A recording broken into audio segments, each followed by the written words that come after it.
제가 신흥교회에 일대 박수곤 목사님, 또 황만선 목사님, 또 정용달 목사님 세 분의 휘하에 사로잡혀서 지금 여기까지 왔습니다. 박수곤 목사님은 30년 전에 이제 재혼하셨을 때 제가 LA에 사진도 찍어주고 또 촬영을 해주던 우인 대표였습니다. 그때 이제 원래 사모님 세상 떠나고 난 다음에 박 목사님이 이제 혼자서 사시는 게 힘드시니까 결혼하고 싶으신데 또 아들들도 반대하는 것 같고 또 교인들 보기도 좀 미안하고 그래서 제가 그때 박수 목사님 동기인 곽삼찬 목사님 또 윤희구 목사님 동기는 아닙니다.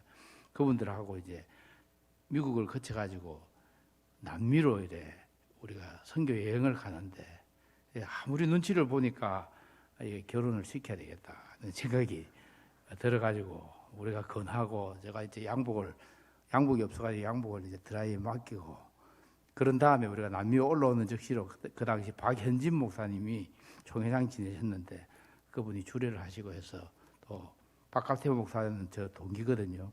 또 박갑태 목사님 연락해가지고 아무래도 너희들이 효도를 한다 하지만 아버지에게 제일 큰 효도는 좋은 아내감을 사모를 드리는 거다. 그렇게 해서 결혼하게 됐습니다. 그래서 그 이후에 원망도 많이 들었다고 들었습니다만은 그래도 잘 된 것 같아요.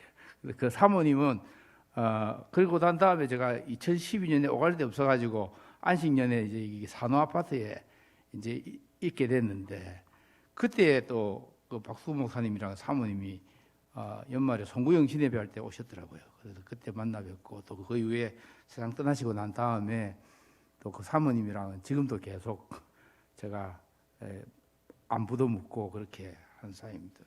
거기다가 2012년에 제가 산호 아파트에 저희들이 있을 때에 제가 성경 통 강의 그게 꼽혀가지고 그걸 공부하려고 부지런히 여기서 설악면까지 매일 월요일 새벽이 되면 4시에 집에서 출발해가지고 하루 종일 거기 가서 수업하고 어떨 때는 일주일간 거기 있다가 내려오고 그걸 6개월 동안 했습니다. 그래서 안식년이 아니고 열심히 공부하는 그런 어떤 시기를 보냈습니다. 그때에 황만선 목사님과 또 황은선 목사님 중간에 황중선 장로님까지 그 공부하러 와가지고 우리가 거기서 한 방에서 그냥 황씨 가문에 제가 눌려가지고 황천길을 갈 뻔했습니다. 그러다가 또 다시 이제 또 보니까 정용달 목사님이 또 왔는데 제가 와서 오늘 강조를 하려고 했던 게 티 좀 하라고 그렇게 했는데 벌써 티를 시작하고 있는 것 같아요. 그래서 제가 기분도 너무 좋았고 또 참 크게 격려를 받았습니다. 여러분 저 티 좋은 과정입니다. 그래서 여러분 열심히 배우시고 열심히 가르치셔서 여러분 그거 잘 배워놓으면 전 세계 어디 가도 써먹을 수 있습니다.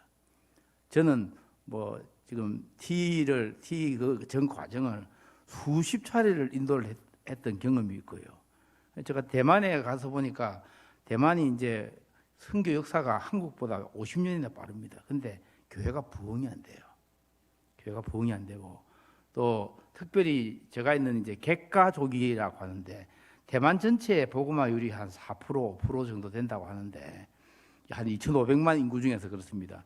그런데 객가족은 대만에 450만 정도 있고 전 세계에 한 1억 명 정도가 있는 것이 객가족인데 복음화율이 전체적으로 0.1%가 되지 않습니다. 왜 그럴까 생각할 때 이 객가족이 큰 부흥이 일어나야 되는데 제일 중요한 특징 중에 하나는 제자 훈련을 하지 않습니다. 성경 공부를 안 합니다. 교회가 주일날 딱 한 번 예배 드리는 것으로 땡입니다. 그래서 목사들이 그런 상태니까 우리 김영진 선교사님이 개척한 60년 된 교회가 한 50명 정도 모입니다. 50명 모입니다. 60년 됐는데요. 그리고 김영진, 유한준 이런 분들이 이제 개척해가지고 한 교회가 교회 숫자는 13개 정도 되지만 서너 개 빼고는 자립이 되지 않습니다. 그래서 40년, 50년 됐는데도 자립이 안 돼요. 그래서 제가 이 개혁주의 교회, 우리 고신이 개척한 이 교회, 이 부흥이 돼야 되는데 이 부흥이 되려면 다른 신학 교육 해가지고 칼빈주의 뭐 그다음에 이론적인 걸 가르쳐서 되지 않고 실제적인 걸 가르쳐야 되겠다 싶어서 제가 TE를 시작했습니다. 그래서 TE를 해서 TE를 지난 3년 반 동안 가르친 결과로 지난해 10월 16일에 그 대만의 지도자들 목사님들 한 20명 포함해가지고 50명이 수료를 했습니다. 그래서 제가 이제 바라기는 제가 은퇴하기 전에 수백만 명의 수백 명의 지도자들이 훈련을 받아서 대만교회가 좀 부흥하고 또 하나님 말씀에 굳게 서가기를 제가 기도합니다. 제가 사실은 안식년인데 안식년 저의 마지막 안식년입니다. 7번째 안식년입니다. 믿어지지 않겠지만 4년 5년에 하는 마지막 안식년인데 하나님께서 지금까지 인도해 주신 거 감사하고 또 여러분 교회가 그때 인연으로 저를 계속 후원해 주셔서 후원해 주시고 기도해 주셔서 제가 정말 청년 때처럼 제가 가만히 생각해 봐도 제가 30대 초에 선교 본부에 들어갔는데 그때부터 벌써 35년이 지났는데요. 그때처럼 제가 아주 쌩쌩하게 건강하게 활발하게 사역하고 있습니다. 우리 객가신학원에서 가르치는 교수들이 풀타임으로 사역하면 한 2-3과목 정도 가르칩니다. 그래서 한 6학점, 7학점 정도 가르치는데 제가 15학점을 가르칩니다. 거기다가 주말마다 교회들에 가서 설교를 하면 물론 이제 교회가 큰 교회 이렇게 큰 교회는 없습니다. 교회들에 가서 설교를 하는데 한국말로 하는 거 아니고요. 중국말로 설교를 하는데 장로교뿐 아니라 성결교, 침례교, 감리교, 심지어는 맨노나이트, 케이크교도 제가 그런 대만 교회를 한 100군데 정도는 다녔을 것 같아요.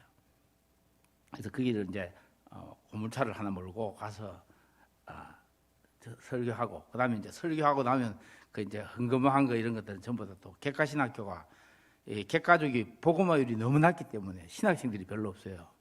그래서 그 객가신학교 살리며 보태서라고 제가 일체 사례도 받지 않고 다 객가신학교에 다 넣습니다. 그렇게 해서 객가신학교가 지금 되고 있는데 감사한 것은 객가신학교에 저와 함께 일하는 원장, 신학원 원장과 부원장님이 아주 좋은 분들이어서 그분들이 참 사심 없이 그 일을 하는 걸 보고 저도 뭐 선교사로서 저는 한국에서 그래 사례를 받으니까 한 푼도 받지 않고 감사한 마음으로 열심히 섬깁니다. 그래서 한국에 제가 있었더라면 저도 좀 타락을 했을 것입니다.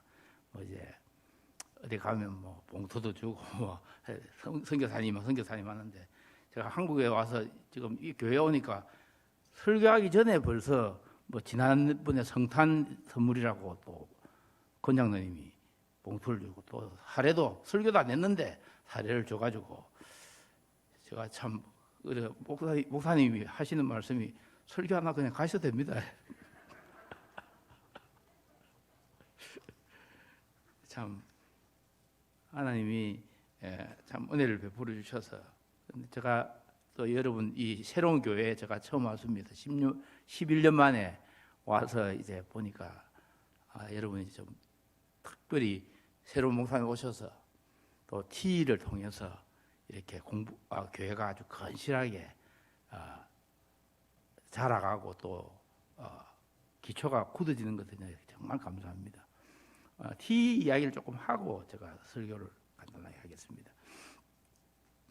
TE는 본래 그 전통적인 신학 교육이 실패한 데서 TE가 시작됐습니다. 그래서 랄프 윈트라고 하는 아주 유명한 선교학자가 있습니다. 그분은 본래 미국에 보면 유명한 공과대학이 2군데가 있는데 하나가 이제 동부에 있는 MIT라고 하는 공과대학이고 서부의 유명한 공과대학이 캘리포니아 공대라고 있습니다. 그 캘리포니아 공대에서 토목공학을 전공했습니다. 그분이. 그래서 토목공학을 전공하고 그 가족들이 60여 년 전에 캘리포니아 지역에 지금 컴퓨터도 없고 이럴 때에 고속도로를 놨어요. 그걸 캘리포니아에서는 프리웨이라 그러는데 프리웨이를 다 놨던 사람이 그 가족입니다. 근데 이분이 이제 예수를 믿고 프린스턴이라 이제 그 코넬 대학을 마친 다음에 이분이 저기 남미에 장로교 선교사로 갔습니다. 장로교 선교사로 가서 거기에서 이제 크게 이제 그 신학교를 했죠. 여러 선교사들과 힘을 합쳐가지고 신학교를 했는데 10년 동안 신학교를 하고 난 다음에 결과가 600명의 사람이 졸업을 했습니다. 그런데 600명 중에서 교회를 개척하고 목회를 한 사람은 6명밖에 안 됐습니다. 600명 중에서 6명이니까 100분의 1이에요. 그런데 그때 이 한 사람을 배출하기 위해서 돈을 미국 돈으로 미화로 뭐 전부 투자를 연결돼 보니까 60만 불을 썼습니다. 그래서 이때 이 선교사님들이 이것은 실패라고 생각했습니다. 이런 선교사역, 이런 신학 교육은 필요 없다고 생각했습니다. 그래서 그들이 개발한 과정이 TEE 과정입니다. 여러분이 지금 공부하고 있는. 그래서 여러분 지금 기초인데 이게 아주 무궁무진하게 이거 내용이 많습니다. 그래서 그걸 이제 이분들이 시작을 해가 개발을 한 다음에 그 다음에 10년 동안에 3,000명이 배출이 됐습니다. 그 TE 과정을 졸업한 사람. 그리고는 교회가 동시에 3,000개 이상의 교회가 개척이 됐습니다. 그래서 TE가 전 세계로 확산이 되기 시작했습니다. 중국은 한국보다도 TE를 빨리 시작했습니다. 왜냐하면 한국은 이미 신학교가 많지 않습니까? 그래서 20여 년 전에 중국에서는 이 TE가 시작돼가 그것도 한국 분이 전혀 중국말을 못 하시고 영어는 잘 하시는데 서울대학 공대를 수석으로 졸업한 또 사모님은 또 유아여대 약대를 수석으로 졸업한 그 두 분이 늦게 예수를 믿고 중국에 어떻게 중국 사람들을 살리기 위해서 이제 이 TE를 소개를 했는데 자기들이 중국말을 못 하니까 이 교재를 가지고 LA 지역에 있는 얼바인이라고 하는 얼바인 지역에 있는 영어 중국어가 퍼펙트한 사람들 찾아가지고 영어로 된 그 판권을 얻어가지고 그 돈을 자기들이 다 지불하고 그렇게 해서 보통 중국에서 번역하는 것보다 10배 이상의 돈을 주고 그렇게 해서 번역을 시작해가지고 시작한 것이 여러분 지금 배우고 있는 풍성한 생명. 우리는 풍생이라 그럽니다. 풍생. 풍요로운 삶. 풍생 그렇게 하는데 그런 과정부터 이제 시작이 된 겁니다. 그래서 어쨌든 저는 선교지에 가서 TE 과정을 제가 랄프 윈터에게 배웠는데 랄프 윈터 TE가 뭔지 몰랐는데 선교지에 가서 보니까 너무 이 TE 과정이 필요한 거예요.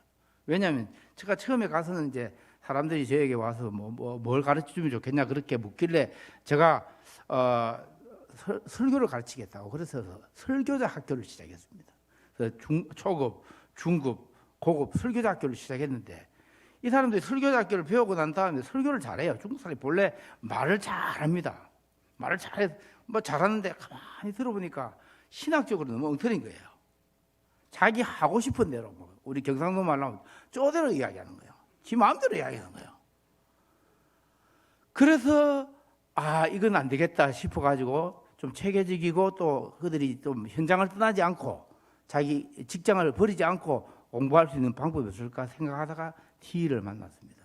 그래서 지난 20년 동안 제가 TE에 완전히 꼽혀가지고 중국의 모든 성에 매달 한 달에 한 주간은 제가 출장을 가서 비행기를 타고 가는데 기차를 타고 비차를 타고 가서 그렇게 TE를 시작했습니다. 그 결과로 정말 수많은 지도자들이 시험을 받았습니다. 왜 그렇게 생각했냐면 제가 제일 오래 있었던 지역이 이제 운남성인데 운남성에 이제 보이차가 많이 나는 그 지역입니다. 그 운남성에 남한의 한 6배 정도 크기거든요. 6배 정도 크기인데 그 운남성에 교회가 건물이 있는 교회가 3,400개입니다. 3,400개. 근데 목사가 있어서 가르치는 데가 한 40군데 정도 됩니다. 그 나머지는 목사가 아니고 전 평신도들이 가르쳐요. 근데 평신도들이 가르치니까 신학적인 기초도 없고 성경 기초도 없으니까 마음대로 가르치겠죠. 그래서 제가 여기에 정말 이런 그 T 같은 이런 과정을 배워서 사람들이 목회를 하게 하면 되겠다. 그렇게 해서 시작을 했습니다. 시작을 해서 하나님께서 은혜를 주셔서 어떤 교회는 1기, 2기, 3기, 4기, 5기, 6기, 7기까지 이렇게 재생산이 되고 있습니다. 저 바라기는 여러분 이제 잘 배워가지고 쉬는 교회가 새롭게 부흥하는, 정말 우리 고신에는 이 부흥하는 교회가 정말 크게 부흥하는 교회가 없는데 부산에서 쉬는 교회가 그런 깃발을 꽂게 되기를 바랍니다. 하나님이 힘주시면 능히 할 수 있을 줄 믿습니다. 제가 오늘 제목이 너의 소원이 무엇이냐라고 했는데 51절에 보니까 오늘 본문 읽었는데 51절에 뭐라고 했느냐면은 너에게 무엇을 하여 주기를 원하느냐 그랬습니다. 마가복음 특별히 이제 10장에 보면은 36절에 보면 이르시되 너에게 무엇을 하여 주기를 원하느냐라고 예수님께서 세베대의 아들들에게 질문하셨고, 또 동시에 여기에 바리미오에게 너에게 무엇을 하여 주기를 원하느냐라고 묻습니다. 자, 오늘 주님께서 여기 오셔서 신흥교회 여러분 각 개개인에게 너에게 너의 소원이 무엇이냐 이렇게 묻는다면 여러분은 무엇을 대답하겠습니까? 아마 오랫동안 직장에 없었던 분들은 주님 좋은 직장, 참 공무원 시험 내가 한번 통과하기를 원합니다. 뭐 이렇게 말씀하실지 모르겠습니다. 어떤 분은 오랫동안 결혼을 못했으니까 내가 참 좋은 신랑 혹은 신부를 만나가지고 결혼했으면 좋겠습니다. 그렇게 말할 수도 있겠죠. 아니면 경제가 너무 어려우니까 하나님 참 로또라도 좋으니까 돈벼락 한번 맞았으면 좋겠습니다. 그렇게 할 수도 있겠습니다. 아니면 여러분 교회 건축을 해놓고 우리가 교회가 빚이 많은데 하나님 일순간에 참 빚을 다 갚게 해 주시옵소서. 그것이 여러분의 소원입니까? 이 본문을 여러분들이 잘 보시면은 두 가지의 대조가 있습니다. 제가 왜 45절부터 읽었는지 궁금해하시는 분들이 있을 거예요. 왜 바디메오 사건 말하지 않고 인자의 온 것을 섬김을 받으려 함이 아니라 도리어 섬기려 하고 도리어 자기 목숨을 많은 사람의 대성물로 주려 함이라는 그 본문으로부터 시작했는지, 많은 설교자들이 46절부터 52절을 가지고 이야기합니다. 그러나 45절을 무시합니다. 45절이 사실은 마가복음의 핵심 구절입니다. 그리고 이때의 상황을 여러분 T를 잘 배우면 알 수 있는데, 이때의 상황이 예수님이 십자가에 달리시기 일주일 전입니다. 일주일 전의 이야기입니다. 자, 예수님은 지금 요단강을 베레아 지역에서 요단강을 출발해서 요단강에서 여리고까지의 8km의 거리를 왔습니다. 그리고 여리고부터 시작해서 예루살렘까지 거리가 24km입니다. 24km의 거리를 예수님은 가고 있습니다. 그러면서 예수님은 이제 마지막으로 가는 유월절, 예수님의 공생애 동안에 4번의 유월절이 있는데요. 3번이라는 사람도 있고 4번도, 저는 4번을 믿는 사람인데 4번의 유월절 중에 마지막 유월절에 어린 양으로 인류 구속을 위해서 예루살렘으로 가는 길이었습니다. 예수님의 마음이 아주 무거웠겠죠. 전 세계 모든 사람들의 죄의 비애와 형벌을 혼자서 다 담당해서 가셔야 되니까. 그런데 그런 예수님의 십자가로 가는 길을 이해하지 못한 제자들은 길에서 누가 크냐 하고 서로 다투기 시작했습니다. 그 중에서 세베대의 아들 야고보와 요한은 자기 어머니의 치맛자락을 동원해서 내가 한 자리를 차지해야지 그렇게 해서 혈안이 되어 있었습니다. 그것을 들은 다른 제자들은 그 세베대의 아들 야고보 요한에 대해서 분이 여깁니다. 저것들이 감히 선수를 쳐.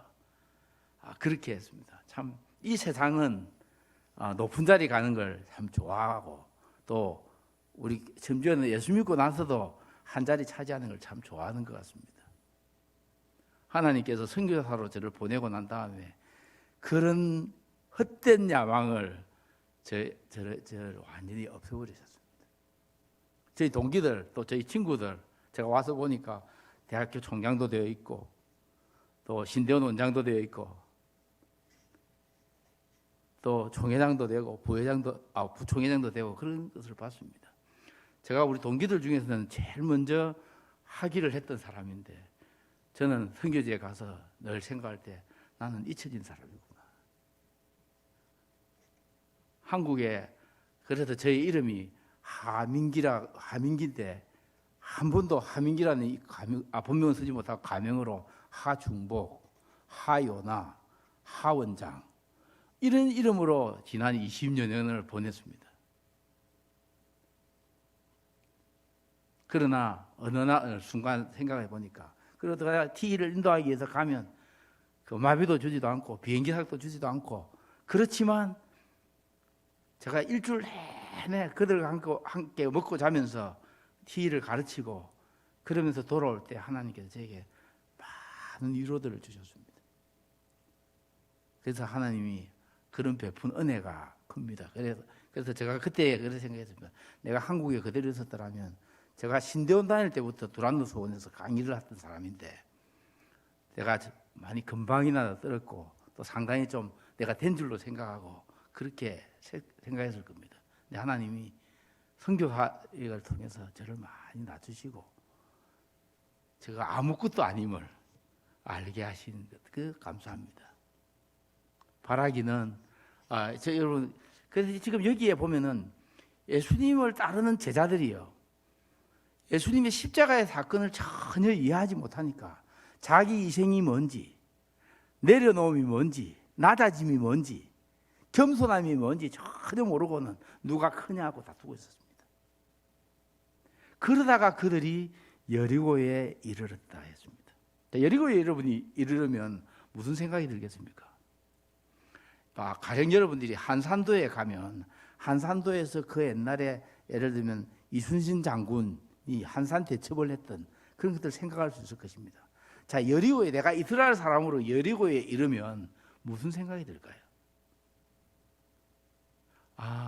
지금으로부터 그때로부터 1400년 전에 여호수아와 이스라엘 백성들이 광야에서 40년간 표류하다가 요단강을 건너서 첫 번째 성인 여리고에 와서 여리고를 매일 한 바퀴씩 돌고 7째 날에는 7바퀴 돌고 하나님의 은혜로 하나님의 도우심으로 여리고가 무너지고 여리고를 정복한 사건이 기억하겠죠.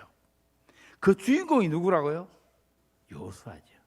그런데 지금 제자들이 간과하고 있는 사실은 그들이 야심에 너무 차 있어서 그들의 성공에 너무 차 있어서 그들이 높아지는 것에 너무 꽉 사로잡혀 있어서 그들 앞에 계신 그 예수님이 여호수아라는 사실을 놓쳐버렸습니다. 구약의 여호수아는 지금 앞에 있는 참된 여호수아이신 예수님의 모형이고 그림자입니다. 어쩌면 구약의 가나안 정복보다도 훨씬 중요한 전 인류를 구속하시는 그 일이 지금 이루어지고 있는데 그들이 여리고에 이르렀습니다. 자, 이해하시겠습니까? 이런 배경 가운데 여러분이 이걸 보시면 그때 여리고에 있는데 그들은 전부 다 모두 정상적인 사람입니다. 눈이 떠서 예수님을 눈으로 볼 수 있던 사람입니다. 그런데 여리고 북문에 한 소경이 있었습니다. 그 소경은 눈이 보이지 않습니다. 그게 천성적으로 그렇게 됐는지 아니면 여리고의 그 지역이 해발 한 250m 정도 해발 지하 250m 정도 되는 아주 낮은 곳입니다. 그런데 살기 때문에 그가 먼지가 많아서 후천적으로 소경이 됐는지 우리가 알 수 없습니다. 그런데 이 소경은 육신의 눈은 멀어 있었지만 영안이 열려 있었습니다. 많은 예수님을 따르던 예수님의 측근의 사람들은 육신의 눈은 열려 있었지만 영안이 소경이 되었습니다. 왜냐하면 그들 앞에 있는 이 예수님의 참된 가치를 알지 못했기 때문입니다.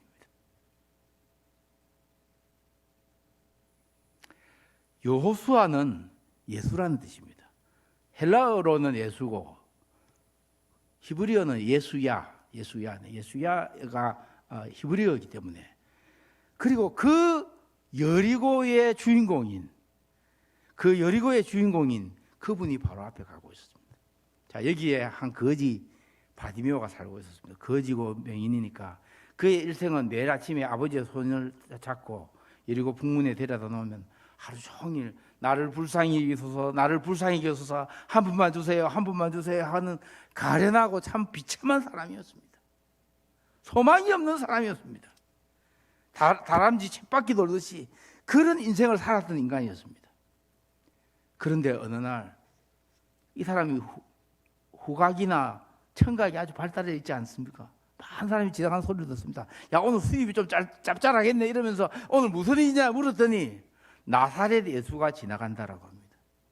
나사렛 예수는 그냥 나사렛 출신의 그냥 예수라는 이름의 선생이라는 뜻입니다. 그런데 그것을 듣는 순간에 이 소경이 갑자기 큰 깨달음이 왔습니다. 아니야, 내가 지난 3년 동안 이분에 대한 이야기를 다른 사람에게 들었는데 이분은 이사야 35장이 말하고 이사야서 61장이 말하는 소경이 보고 안전병이가 들으며 가난한 자에게 복음이 전파되는 그 다윗의 자손 예수야, 메시아라는 사실을 알았던 겁니다.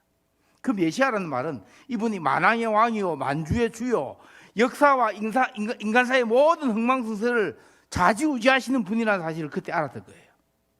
그래서 그가 크게 소리를 지릅니다. 다윗의 자손에서요, 나를 불쌍히 여기소서. 그의 마음에 솟아나오는 이 확신을 어느 누구도 저지할 수 없습니다. 그래서 가까이 있는 사람이 조용해라, 잠잠해라, 왜 이렇게 시끄럽게 하냐. 근데 이분의 마음속에 있는 것은 천재일우의 기회였습니다. 자기 인생에 처음으로 이 메시아를 만날 기회가 온 겁니다. 크게 지릅니다. 다윗의 자손에서요, 나를 불쌍히 여기소서. 다윗의 자손에서요, 나를 불쌍히 여기소서. 그 많은 군중이 지나가는 가운데 예수님은 그의 소리를 들었었습니다. 그래서 가까이 있는 다툼을 하던 세베대의 아들 야고보 요한이든지 아니면 베드로든지 아들 그를 데려오라 합니다. 데려오라 할 때 그가 가서 예수님께 가까이 가니까 예수님이 너에게 무엇을 하여 주기를 원하느냐라고 묻습니다. 자, 여기 여러분 잘 보시면은 한쪽은 예수님의 측근입니다. 그러나 예수님의 진정한 가치를 발견하지 못한 사람들입니다. 한쪽은 소경입니다. 거지입니다. 희망이 없는 사람입니다. 그러나 예수님의 진정한 가치를 발견한 사람입니다. 오늘 문제는 한국 교회 문제, 특별히 이제 우리 이제 기성교회 문제는 묵은딩이, 경상도말 묵은딩이들이 예수님에 대한 사랑에 대한 어떤 감격이나 눈물이나 전율이 없습니다. 여러분 모태신앙이나 어릴 때부터 교회를 이렇게 교회 생활을 하신 분들은 그 예수님이라고 하는 분들의 예수님의 진정한 가치를 모를 수 있다 이 말입니다. 여러분은 그 양자 중에 어디에 속합니까? 그러나 이 소경은 비록 육신의 눈은 멀었지만 영안이 열려서 예수님을 바라봤습니다. 제가 와서 보니까 총장이 된 우리 제가 옛날에 사역했던 삼일교회에서는 친구가 보니까 빚이 많아가지고 밤에 잠이 잘 안 온답니다. 또 뭐 고신오려는 뭐 빚이 뭐 1,400억이다 뭐 이렇게 하고 그럽니다. 근데 돈이 문제가요. 다윗의 자손 예수, 하늘의 하늘도 감당하지 못할 그분이 우리 교단의 왕이시고 주인이시면 1,400억이 해결된다고 교단의 문제가 해결되겠습니까? 저는 진심으로 우리 교단이 애적같이 하나님에 대한, 예수님에 대한 사랑을 회복하게 되기를 바랍니다. 이 예수님의 참된 가치를 보고 주여 우리 교단을 불쌍히 여겨 주옵소서, 주여 우리 교회를 불쌍히 여겨 주옵소서, 주여 우리 가정을 불쌍히 여겨 주옵소서, 주여 나를 불쌍히 여겨 주옵소서, 심지어는 한국을 불쌍히 여겨 주옵소서 라고 하는 그런 예침이 우리에 있기를 바랍니다. 자, 멀리 있을 때는 불쌍히 여겨 주옵소서라고 모호하게 외쳤습니다. 근데 가까이 가니까 너에게 무엇을 하여 주기를 원하느냐라고 구체적으로 묻습니다. 그때 주여 보기를 원합니다. 예수님이 너의 믿음이 너를 구원하였으니 평안히 가라 했습니다. 평안히 가라라고 했습니다. 그런데 그 예수님 말씀 안 듣고 예수님을 따르게 됩니다. 자, 이제 예수님을 따르게 됩니다. 따르면서 길에서 예수를 따르니라. 이게 이 오늘 내용의 결론입니다. 왜 그랬을까? 저는 눈을 뜨고 나면 보고 싶은 걸 얼마나 많았겠습니까? 여리고성의 그 폐허가 된 유적지도 보고 싶었을 것이고, 또 사람들도 보고 싶었을 것이고, 자기 아버지와 어머니가 누군지도 보고 싶었을 건데, 이분이 길에서 예수님을 따르니라, 쫓으니라. 저는 이게 큰 함의가 있다 생각합니다. 여러분, 이것을 누가복음과 마가복음 이렇게 비교를 해보면 어떤 차이가 있느냐면은, 그가 길에서 예수를 따르며 듣는 자가 하나님께 영광을 돌리고 백성들이 하나님을 찬미하니라, 이렇게 나와 있습니다. 길을 가면서 어디까지 갔을 것 같아요? 저는 예루살렘까지 갔으리라 생각합니다. 자기가 평생 보고 싶었던 곳 아니겠습니까? 또 예루살렘에 갔을 때 예수님이 그 이후로 일주일 동안 예수님을 따라다니지 않았을까 생각합니다. 그리고 예수님이 십자가에 달리시는 모습도 보았고, 부활하시는 모습도 보았고, 심지어는 성전하고, 나중에는 오순절 다락방에 120문도 가운데 한 분이었을 수도 있습니다. 왜 그러냐면 그때에 성경에 모든 사람의 이름이 다 기록되어 있지 않습니다. 마가복음을 썼을 당시에 베드로의 관점으로 이 마가복음을 썼다고 보는데, 그때 당시에 바디메오가 벌써 초대교회의 아주 중요한 인물이었기 때문에 그의 이름이 기록되었고 그의 사적이 기록되어 있는 겁니다. 그가 예수님을 따랐다고 하는 것은 그가 예수님의 제자가 되었다는 뜻입니다. 그래서 제가 T를 사실은 제자훈련과 지금 연관해서 제가 대만에서 논문을 몇 편 썼습니다. 중국어로. 그래서 제가 지금 저를 가만히 생각해 보니까 제가 제가 신학대학원 다닐 때 영어를 좀 해가지고 제가 이제 우리 학술 대회를 하고 이러면은 우리 교수님들이 아니고 제가 영어로 통역하고 이랬습니다.